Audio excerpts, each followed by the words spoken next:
1626 Médias. Apprendre, Transmettre. et construire. Bonjour à tous et à tous, on se retrouve pour la suite de cette deuxième journée de l'Odyssée des métiers. Donc je suis Julien Flanta, jeune accompagné de la mission locale de Saint-Lô, et aujourd'hui j'ai le plaisir d'inviter Kenza. Merci. Comment allez-vous ? Ça va, très bien, merci beaucoup. Et vous ? Oui, très bien. Donc je vais vous poser une petite série de questions. Est-ce que déjà vous pouvez commencer par vous présenter ? Oui, bien sûr, je suis Kenza Sidki, donc je suis doctorante à l'UIT de Saint-Lô. Je travaille sur l'énergétique des bâtiments, le biosourcé, les matériaux biosourcés. Et donc voilà, je suis en ma deuxième année de doctorat. Très bien. Donc, première question que je vais vous poser, qu'est-ce qui a le plus évolué ces dernières années, que ce soit techno, organisation, relations clients ou réglementation ? Dans notre domaine énergétique, ce qui a évolué, c'est qu'on essaie de trouver des solutions durables et écologiques. On sait très bien que par exemple le bâtiment ça consomme trop en termes d'énergie, aussi en émissions de gaz à effet de serre.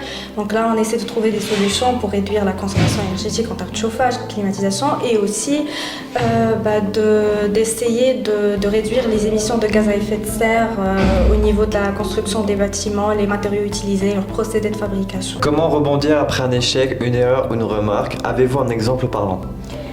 Pour moi, un échec, c'est une leçon qu'on apprend. Je ne sais pas pour un exemple parlant, mais pour moi, à chaque fois que je n'arrive pas je réussisse pas à finir une tâche ou quelque chose comme ça, j'apprends de mes erreurs, j'apprends de ce qui s'est passé, et après j'essaie de faire mieux, tout simplement. Oui, l'erreur humaine, c'est partie de l'apprentissage. Oui, c'est ça. Qu'est-ce que vous auriez aimé savoir avant de débuter ? Avant de débuter, l'orientation c'est important. Il y a comme ça par exemple ce forum là, c'est très intéressant, ça aide les jeunes à plus découvrir les différents métiers qu'on a, à poser des questions, voir ce qu'ils s'ils sont passionnés par certains domaines ou non. Là, il y a plusieurs jeunes qui sont venus dans notre stand, ils ont posé plusieurs questions, ils étaient intéressés par l'énergétique, etc. On leur a présenté notre laboratoire LUSAC, ils ont très aimé plutôt ce sur quoi on a travaillé. Comme ça leur aide à avoir une idée et savoir quoi faire après leur bac. Oui, après avec les jeunes d'aujourd'hui, il y a beaucoup de jeunes qui savent pas vraiment ce qu'ils veulent faire après, donc ils sont assez perdus, on va dire. Oui, donc ça va les aider. Mais oui, c'est vrai, le fait d'avoir beaucoup d'explications, ça va leur permettre après d'avoir des idées un peu plus claires sur des métiers qui pourraient les intéresser par la suite. Donc quel parcours pas à pas proposerez-vous à un jeune qui veut se lancer rapidement, découverte, immersion, formation courte ou encore première expérience ? Donc pour moi, ils peuvent, c'est très intéressant de faire des visites. Par exemple, les écoles, ils peuvent organiser des petites visites dans des labos ou dans des labos, plusieurs choses, ça dépend du domaine. Et aussi, ils peuvent essayer d'avoir des périodes de stage, comme ça ils peuvent voir les différents domaines et découvrir, partir par exemple une journée pour voir, par exemple il est intéressé par l'énergétique, ils peuvent partir dans un labo et voir comment ça se passe, les TP, les manipulations, etc. Et ça va aider à mieux savoir qu'est-ce qu'il veut faire, et c'est comme une première expérience, on peut dire. Très bien. Donc vous avez dit que vous étiez en deuxième année de doctorat. Oui, c'est ça. Donc il y a une question qui va vous concerner. Donc quelle a été votre plus grosse difficulté et comment vous l'avez dépassée ? Donc là, moi, avant, j'avais fait ma formation en génie civil. Donc, je suis ingénieure en génie civil et je me suis spécialisée dans le bâtiment, et je n'avais pas trop de connaissances en énergétique. Mais quand je suis venue et j'ai choisi mon sujet de thèse, c'est plus énergétique de bâtiment. Donc il fallait que je me forme toute seule du début sur l'énergétique, sur les transferts de chaleur, etc.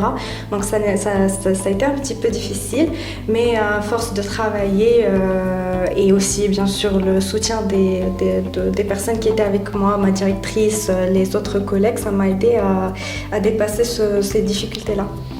Oui, puis quand on veut un peu, puis quand on fait quelque chose qui nous plaît, forcément, on n'a que envie de réussir. Oui, exactement.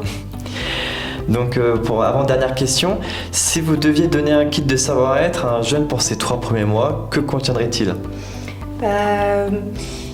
Je peux dire qu'il faut poser trop de questions. Et il faut jamais dire non, là c'est quand, non je peux pas, non il faut poser la question, il faut, si vous connaissez pas un truc, vous êtes débutant donc c'est normal, vous n'allez pas connaître, donc vous pouvez poser les questions et essayer d'apprendre. Oui, c'est sûr. Faites votre mieux et essayez de, si vous échouez ou bien si ça marche pas dans quelque chose, c'est pas grave, il faut juste essayer, réessayer, ça va marcher en fin de compte. Oui, c'est ça, à force de persévérance, on peut que réussir, comme j'ai dit précédemment. Donc, dernière question. Quel conseil donneriez-vous à un jeune ayant peu ou pas d'expérience pour valoriser ses atouts dans ce secteur ? Donc dans ce secteur, comme je l'ai dit et je l'ai redit, il faut juste persévérer, il faut se former, il faut chercher, il faut poser les questions, il faut aussi essayer et si vraiment on est passionné par le domaine, ça va finir par fonctionner et on va réussir Donc ce qui est très important, c'est d'être passionné par ce que vous faites, parce que quand on est passionné, on aime bien et même si on a des difficultés, on les dépasse un jour ou l'autre. Oui, c'est sûr. Eh bien, très bien. Merci beaucoup, Kenza, d'avoir répondu à nos questions. Et puis, merci à vous d'avoir regardé cette interview. Je vous dis à très bientôt sur C26 Média.